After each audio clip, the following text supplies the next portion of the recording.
Good day. My name is Jose Redmond De Leon. Today we'll be discussing about David Hume, an inquiry concerning human understanding. David Hume was an 18th century Scottish philosopher, historian, and essayist, often regarded as one of the most influential figures of the Enlightenment.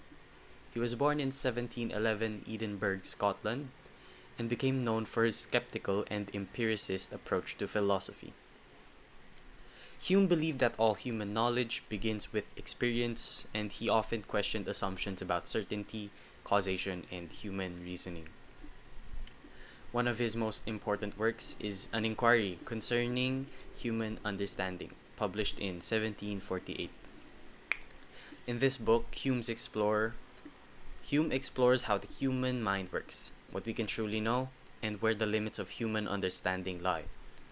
He challenges traditional metaphysics and argues that many of our beliefs, such as cause and effect or the certainty of future, are not based on reason but on habit and custom. We'll be beginning with Section 2, The Origin of Ideas. When we reflect on our past sentiments and affections, our thought is a faithful mirror and copies objects truly. David Hume begins his philosophy by dividing all perceptions of the mind into two basic categories: impressions and ideas. It says here that impressions are more vivid and distinct than the ideas. These impressions are experienced directly. Ideas are faint representations of our impressions. They are what we call or what we recall from the initial impression. So all our ideas are copies of our impressions. For example, when I tell you, have you seen a chair? Yes, you may have seen a chair. Probably you have seen a chair. But your idea when I ask you, what is a chair, what does it look like, is based off an impression. From the claim all our ideas are copies of our impressions, in other words, every idea we have comes from some sort of prior experience.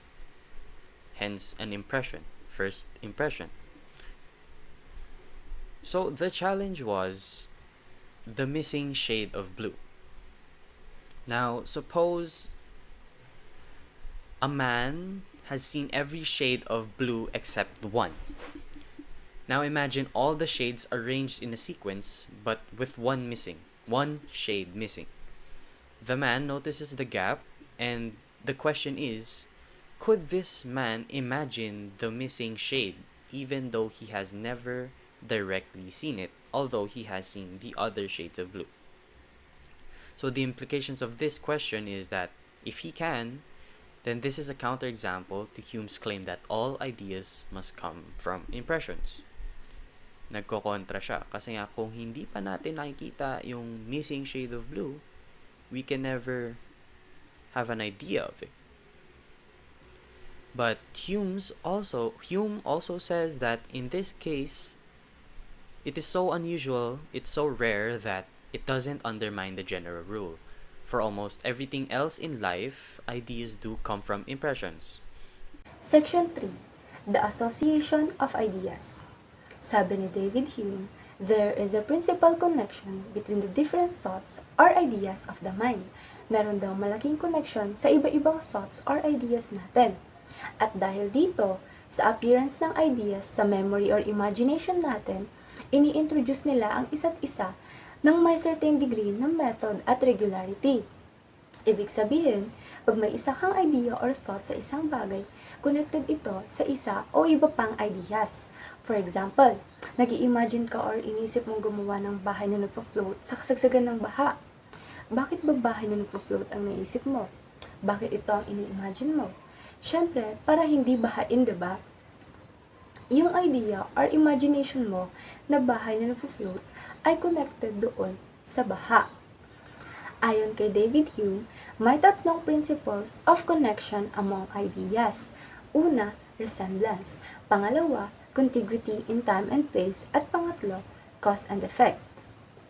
Ang halimbawa ng resemblance ay kapag nakakakita ka ng taong may sugat. Hindi ba parang nafe-feel mo rin yung sakit na nararamdaman ng taong nasugatan? Kasi nga, alam mo ang pakiramdam ng nasugatan kasi once or maraming beses sa buhay mo, nasugatan ka rin. Resemblance in simple terms reflect what you see. Pero minsan, hindi nangyayari ito lalo kapag mababa ang emotional intelligence ng isang tao. Right? Pangalawa, contiguity in time and place ay ang connection between time and place. Halimbawa, kakagising mo lang tapos lumabas ka sa bahay nyo. Nakita mong baha yung daan at may nakita kang mga taong nakapayong. Ano ang unang idea or assumption na mabubuo sa utak mo? Diba iisipin mo na umulan or kakaulan lang? Last, cause and effect. With its literal meaning or direct translation na dahilan at resulta. Sabi rito, if yung isang bagay nangyayari, di ba iisipin mo kung ano ang cause nun? For example, yung mabilisang pagbaha sa Pinas. May mga flood control projects naman tayo pero bakit bumabaha pa rin sa Pinas? What do you think is the cause? Dahil ba laging umuulan sa atin? O dahil kinukurakot yung pera ng bayan na para dapat sa flood control projects? Siyempre, dahil kinukurakot yung pera ng bayan. Hindi naman pwedeng yung cause is laging umuulan sa atin. Kasi nga, kaya nga may flood control projects kasi laging umuulan sa Pilipinas. So, yung cause is kurakot at yung effect naman ay lubog sa baha ang mamamayang Pilipino. Para matignan namin if tama ba yung resemblance or if it resonates, nagkanda kami ng survey sa 10 tao. The statement is, my initial reaction or thought when I saw the image is, yung image, as you can see, ay wound o sugat. 7 people said that they can feel the pain. 2 people said that they feel nothing about it.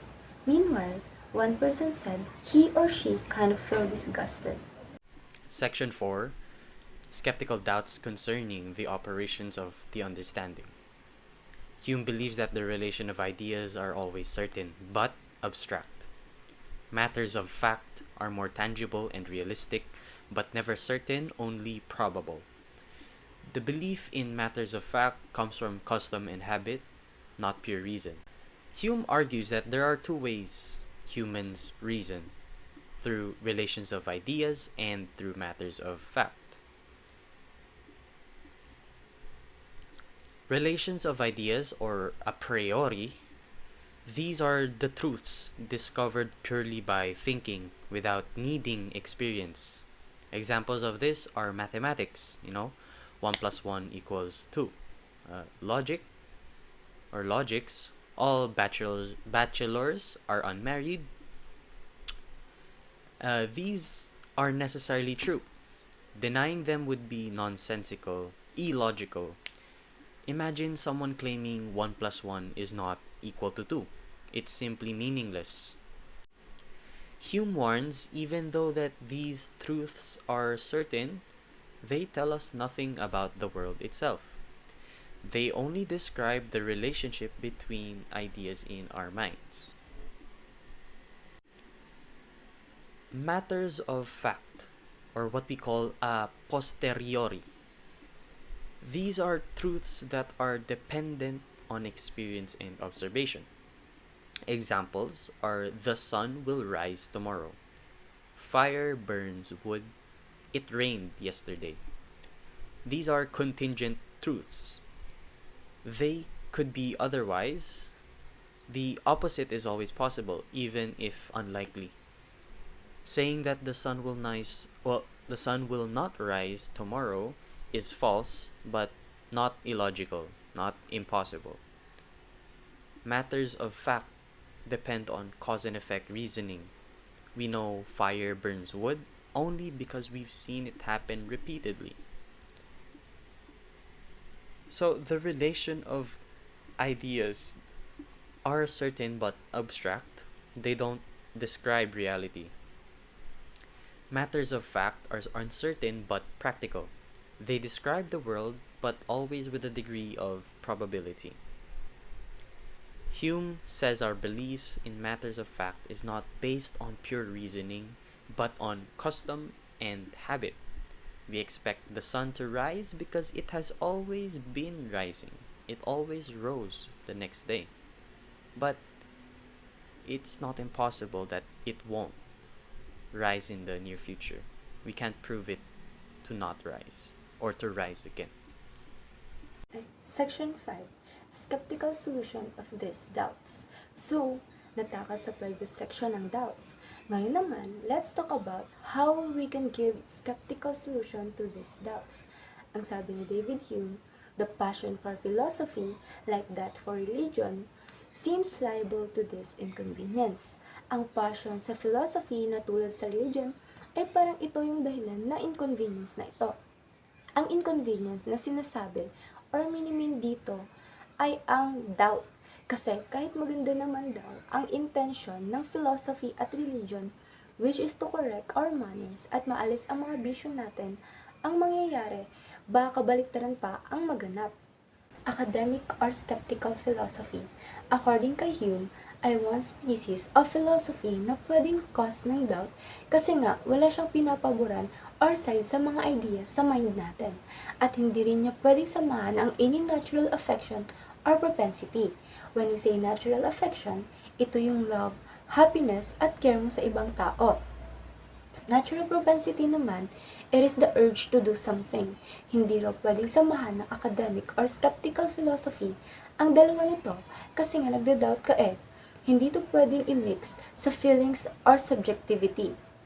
Bale, ang academic or skeptical philosophy ay dinadoubt niya lahat. Lagi itong nag-speak with doubt and judgment. Plus, hindi lang to nalilimit sa mga narrow bounds ng inquiries of understanding, kundi ina-ask or din-doubt din ito ang mga basic life skills and practices natin. Imagine, pati pagligo mo, dinadoubt din ito. Custom or habit. This principle determines human to form a conclusion. Sinasabi ni David Hume na ang custom or habit natin ay ang great guide natin sa life. Ang pag-uulit-ulit ng mga gawain or operation produces a chance na magawa ulit ang same act or operation na hindi tayo mauobliga na gumawa ng any reasoning or process of understanding. Hindi natin kailangan pang isipin bakit ba natin ginagawa ang isang bagay kasi nga ginagawa naman na natin siya ng paulit-ulit. For example, sa mga ginagawa natin sa everyday life natin. To be specific, pagligo. Sabi sa atin na maligo tayo para malinis ang katawan natin noong bata pa tayo. Ngayon, naliligo na lang tayo nang hindi iniisip kung ano ang reason ba't tayo naliligo kasi nga naging custom siya or habit na lang sa atin. So, to challenge yung sinabi ni David Hume na custom or habit is our great guide to human life, gumawa kami ulit ng survey with the same respondents sa unang survey namin. Among the 10 respondents, 9 agreed or said yes to the statement. Meanwhile, 1 person said no or disagreed. According kay David Hume, wala naman daw tayong original or own na idea. Lahat ng ideas natin ay nakabase sa ideas ng iba. Sabi niya, ang imagination daw ang pinakamalayo nating gawin. Kahit na hindi nito may higitan ang original ideas na nabuo natin because of internal and external senses, may unlimited power naman tayo na pwedeng ipag-mix, ipaghiwalay, at i-divide ang mga idea na to sa lahat ng varieties of fiction and vision. For example, tikbalang. Alam naman siguro nating lahat na ang tikbalang ay half human at half horse. Ang tao at ang horse ay pinag-mix para mabuo ang tikbalang na hanggang ngayon ay sikat na hindi na natin alam if totoong nag-exist ba sila or gawa-gawa lang ng tao. Kayo, anong species ang kayang buuin ng imagination nyo? Ang nature, binigyan niya tayo ng stink na kinikerry toward our thoughts na na-establish amongst external objects kahit na ignorant tayo o hindi tayo aware sa mga power at forces na ito. Pero I think aware naman tayo na may instinct tayo, diba? Ang hindi lang tayo masyadong aware ay ang power ng instinct. Section 7. The idea of necessary connection. According to Hume, lahat ng ideas natin ay copies lamang ng impressions natin o hindi mabubuo ang ideas natin kapag hindi natin nararamdaman or na-experience sa ating external or internal senses. For example, during first day or first na mag-meet tayo, may kanya-kanya tayong impression sa isa't isa na hanggang ngayon ay iniisip pa rin natin. Pero hindi ka naman pwedeng magka-first impression sa isang tao kapag hindi mo siya na-meet, right? Sa internal senses naman, the heat of a flamed candle. Dahil aware ka or may impression ka na mainit ang apoy, alam mo rin or may idea ka rin na nakakapasok ang kandila. Fluidity, extension, and motion are qualities na complete sa sarili nila at they never point out any event which may result from them. Ang galaw ng katawan natin ay sinusunod niya ang will o kagustuhan natin. Hindi naman gagalaw ang katawan mo kapag ayaw mong gawin ang isang bagay. For example, inutusan ka sa bahay niyo pero ayaw mong gawin. Di ba hindi mo naman siya gagawin kasi nga ayaw gumalaw ng katawan mo. Pero if gagawin mo siya, may will ka na gawin yun kasi nga gumalaw ang katawan mo. Because of this, aware or conscious tayo every time. Aware tayo sa kung ano ang ginagawa natin. Consciousness never deceives. Ang kamalayan natin ay hindi nangluloko. Kaya if alam mong ginawa sa ito, ginawa talaga sa iyo at hindi ka madaling maloko. Example, hindi ka nakatulog kagabi kaya pagkagising mo masakit ang ulo mo. Trip mong mag-google kaya ginugol mo ang reasons, ba't sumasakit ang ulo mo? Tapos pagka-search mo, may lumabas na result na possible symptoms daw yan ng cancer. Pero dahil nga alam mo na hindi ka nakatulog kagabi kaya masakit ang ulo mo, hindi ka nagpanik. Tututo tayo sa influence ng will natin dahil sa experiences natin. Balikan natin yung example kanina about flood control. Kinukuha ng mga kurakot yung pera ng bayan na para sa flood control projects, kaya ang result is super baha sa bansa natin. Pero nga tayo, based sa experiences natin na ayaw nating ma-experience ulit ang baha, kasi nga mahirap at madaming sakit ang pwedeng makuha, nagdedemand tayo na managot ang mga kurakot. Ang will o kagustuhan natin ay yung managot ang mga korap. At ang experiences natin ay yung mabaha o yung failed flood control projects. According to some philosophers, everything is full of God. Sabi ng mga philosophers nito ay ang deity raw ang cause ng pag-unite or pagsasama ng body at soul natin. At ang creator naman ang nagdi-discover sa mga idea sa isip natin. Tapos pinapresent niya sa atin to. May dalawang reflection sa theory na to, sabi ni David Hume. Una, ang theory na to ay too bold o masyadong matapang na information para sa tao. Pangalawa, hindi raw nakaka-perceive ng any argument si David Hume sa kung saan ito nagmula. To check this theory out, nag-survey kami ulit sa same respondents sa dalawang una-unang surveys with the statement, I believe God provides me everything including my ideas. As you can see, 9 people agreed or said yes, while 1 person disagreed. Though, yung statement na to ay nagde-depend kung religious person ba yung tinatanong mo o hindi. Section 7, Part 2, Causation. Hume's most famous discussion is about causation, how we understand cause and effect. In everything, we never directly see the connections. We only ever see one event following another. Like a billiard ball striking another billiard ball, and then it causes it to roll. We never see the force that caused the ball to move, but we know that when it hits another ball, when a moving ball hits another moving ball, or another still ball, they will bounce off each other. Something like that. The problem is, when we observe events, we never actually perceive a power or the force that connects them. Another example is when I decide to move my hand, the hand moves, but I don't perceive the mysterious link, the neurons, the muscles, between my mind and the motion.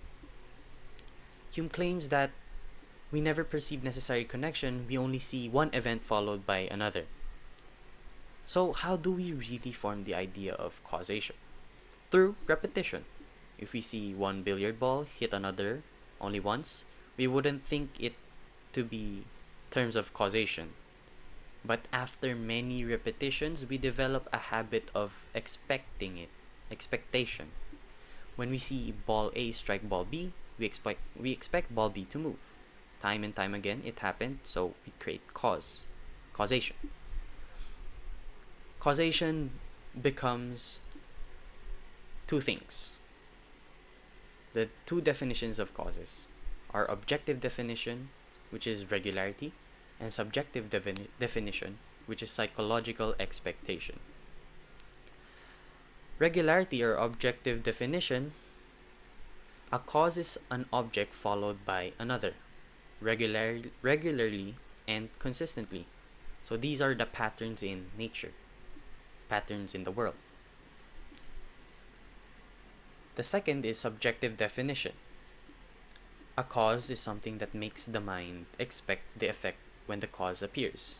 Habit in the mind. Humans talk about power, energy, or force as if they're real things in objects. But Hume says that they are not in objects, they are in our minds.